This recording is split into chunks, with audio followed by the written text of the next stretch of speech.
And he moved to Montreal in 1907. He started working in a bank. When he was working in that bank, the bank was paying a 6% interest rate. No one else was paying back in those days. And the bank was raking in a huge amount of money. So, eventually what happens is that if they're paying 6% interest to their depositors and they're loaning money out at a competitive rate back in those days, which was about 3.5% to 4%, eventually the new money stops rolling in. Eventually you have to start paying people back. And what happened is that bank failed, the owner fled, and Ponzi was sitting there with a forged check for $420 that he wound up cashing, and the authorities up in Canada put him in prison for 3 years up in Quebec. Okay. After that, he served his 3 years, he came back to the United States, and he got convicted again. What he was doing was smuggling Italians into the country. New form of business, and he served an additional 2 years in prison. So the question is, how can you make money in a way where you don't have to go to prison? So he found these things that were called international reply coupons. These were basically international airmail stamps. And what he found was that if you could mail a 1-ounce envelope from the United States, and it costs, I'll make up a number of, say, 50 cents to mail that, and if you bought that same stamp in, say, Spain, and you would pay 47 cents for it, you could buy the stamp in Spain, sell it in the United States for 50 cents, and make a 3-cent profit. And he actually started doing that, and he found that he was making a reasonable amount of money from this.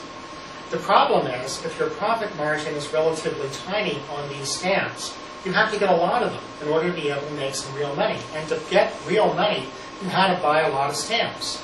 And to buy a lot of stamps, you needed a lot of money. And to get a lot of money, you need a lot of people who had money who were willing to invest with you. But a lot of people who wanted to invest with you would invest with you for a profit margin of 2 or 3%. So therefore, he promised them 50% in 45 days.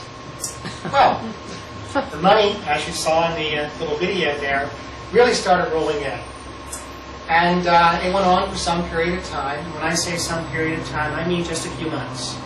And eventually, some reporters took a look at this data and found that if he had the kind of money that he was talking about, and in this case, $9.8 million for about 11,000 investors, that there simply weren't enough of those international airmail stamps throughout the entire world where you could spend $9.8 million on them, which is, by the way, going to be very instructive when we talk about what Bernard Madoff was doing, because his volume of trading exceeded the daily volume that was traded on the New York Stock Exchange if you were really trading the volume he was talking about. Same kind of trap. So anyway, what happened is that he was arrested again on August 12th of 1920, and he wound up serving 14 years in prison, and he died in 1949 in poverty in Rio de Janeiro. So the scam really did not work. Just make sure this is still running. 3/4 of the police department invested? 3/4 of the police department in Boston invested with Carl Ponzi. And he is still alive? Well, you mean they should have killed him first before they arrested him, right? Certainly back in those days that was possible. Let's talk about Bernard Madoff and what he looked like. Born in 1938. His father was a plumber, and he eventually became a stockbroker. And his father opened a stock brokerage firm, and it was called Gibraltar Securities. And that stock brokerage firm was closed in 1965 by the SEC, not for being a Ponzi scheme, but because they didn't do their paperwork correctly. So his father found ways to circumvent some of the rules and regulations in a way to save money by not completing the kind of paperwork that is required and hiring the CPAs necessary to do it. He was on the high school swim team, he worked summers as a lifeguard, and he installed lawn sprinklers. He got a bachelor's degree in political science and then took 1 year of law school. Pretty bright guy. Got married in 1959, and his wife got a job on Wall Street 1 year later in 1960. In the late 1960s, Bernard Madoff formed his own firm with the $5,000 that he earned that summer from installing sprinkler systems. Pretty amazing American story, isn't it? Mm-hmm. Yeah. So, the $5,000, and he wound up getting a $50,000 loan from his father-in-law. His name was Saul Alpern, a name you're going to hear again later. And that was the beginning of Bernard L. Madoff Investment Securities, LLC. $5,000 and $50,000 loan from your father-in-law. His father-in-law was a retired CPA, and he had a lot of contacts. And a lot of the initial people who invested with Bernard Madoff were clients of Sol Amper. People like Steven Spielberg, Kevin Bacon, etc. The Wall Street people. The firm initially was only trading penny stocks. Dangerous things. Those of you who invested kind of know that the potential for fraud with penny stocks is really high. You can't really get a lot of information about the companies. You don't really know what you're buying. It, in some ways, is even worse than what Madoff Ponzi was doing, in that the scams really did exist. Just not enough of them and not a big enough profit. Versus pig sheet. I thought they were one and the same. Excuse me? Versus pig sheet. I thought that penny stocks and pig sheets they trade on the same one and the place. same. They trade on the same place. Some people know them as pig sheet stocks, some know as pennies. So I put them both on. But are they different, or are they Not all penny stocks trade on the pig sheets. Not all. Once you start getting up to about 40, 50 cents, some of them make it off of that. So, okay. Not exactly the same. The business started to grow. Bernard Madoff was picking up clients, but it was expensive to trade some of these stocks. It was all being done with literally small armies of people trading all these slips back and forth, and he started talking about using computer technology to make the trades. And generally, what he found is that in order to compete with the NYSE, you either had to trade big board stocks, or you had to trade less expensive stocks and trade them very inexpensively. And the way to do that was not with people you had to pay salaries to, but with computers that once the software was written, you never had to deal with it again. So BLMIS, with Bernard Madoff at the head, developed software to make some of these computerized trading systems. That eventually led to the formation of the NASDAQ. Some of the initial software that he conceived, never wrote himself, but conceived, eventually was used on the NASDAQ trading system. By the 1980s, Bernard Madoff Investment Securities was the largest market maker on Wall Street. And at one point, they were trading about 15% of the total daily volume on the NASDAQ, a very large firm. By 2008, they were still the 6th largest market maker on Wall Street. Not just the NASDAQ at this point, because he had expanded and started trading NYSE stocks in addition to NASDAQ stocks. So a pretty good start. If you look at where he began, as basically a swim team and a lifeguard, a lawn sprinkler installer, and now he has developed the software, conceived the software that led to the creation of the NASDAQ, a direct competitor to the NYSE. So let's take a look at it. Some of this you've already seen, because this was Winged Securities, and that's where I got it. As I said, he planned and he developed the software that started the NASDAQ. He was the 2-time chairman of the NASDAQ, executive chairman. He was on the board of the governors of the NASD, the National Association of Security Dealers, on the board of directors of the Security Industry Association, which later merged with the Bond Market Association. The Madoff family gained access to Wall Street lawmakers and regulators through these industry trade groups, and they were, by the way, regular contributors to campaigns for both the Republicans and the Democrats. Not surprising. If you give money, you get access. According to him, he was considered for the post of Treasury Secretary in the 1990s. I have not been able to verify that anywhere, but it was in the testimony that he gave to the U.S. Attorney's Office.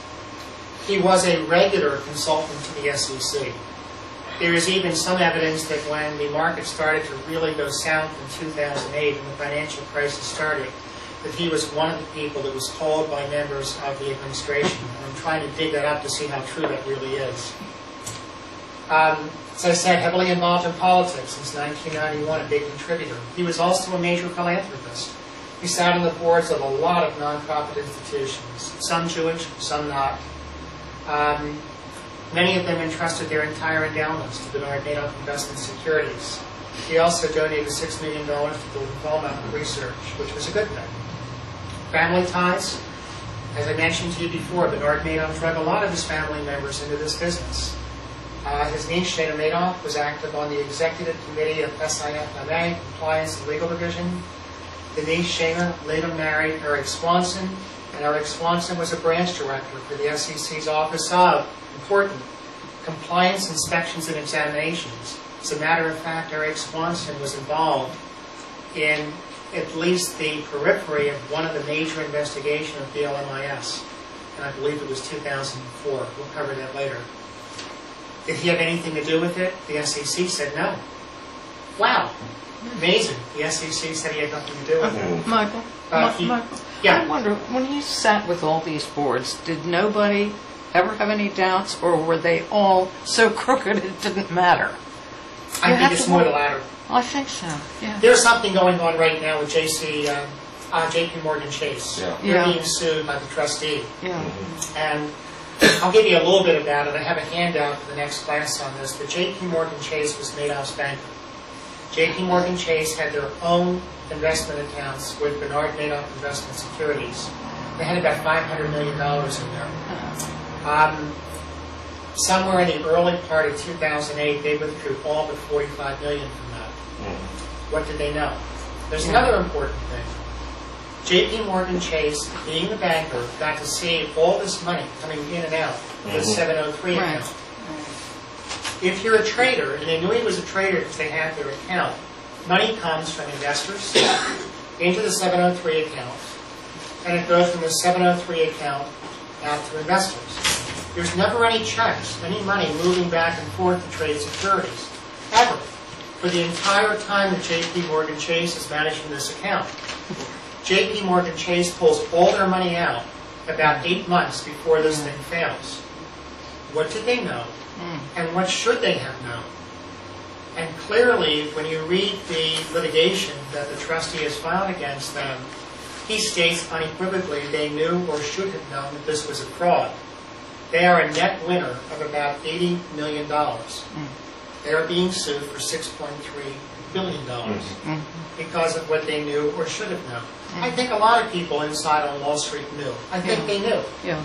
When we start covering the material about Harry Markopolos, who was the whistleblower, you're going to see what he found out by talking internally with people who trade on a regular basis. If you trade, and you're a big trader, as big traders enter markets, they can move the markets all by themselves. But the markets never moved. When Bernard Madoff went into the market and traded 30, 40, 50, supposedly $1 billion worth of stocks, nothing happened. And there's a reason. Because none of the trades were ever made. Ever. And a lot of these people knew about it. You know, the owner of the Mets is being sued. He may very well lose the team over this. Here's Sunday Times on Madoff. And it's half of it is on the JP Morgan relationship on the thing. And how they got out with practically no damage, where everybody else got really hurt. Sure. And that's Jamie Dimon's bank is the last one standing. It's a wonderful book called The Last Man Standing. Well, there's been a lot of books written about this. At some point, what you're seeing here today, I hope is going to become a book. Because it's told in a way that no one else has talked about this. I'm trying to tie a lot of things together. If you look at Harry's book, he focuses on him. A lot of the books that have been written really focus on pieces of it, including this, which is focusing on the damage that was done to individual investors. This course has taken me well over 300 hours to put together at this point, and over 1,500 pages of testimony and litigation that have been filed by the trustee. And, you know, I want people to know. I started this class by telling you how happy I am to be here and saying that I wish there were 10,000 people in front of me, because what happened here shouldn't happen in our society. It should not. Too many people knew. Too many government regulators that should have known or should have discovered this didn't. And people are paying a huge price for this that didn't do a thing wrong. And it bothers me to no end.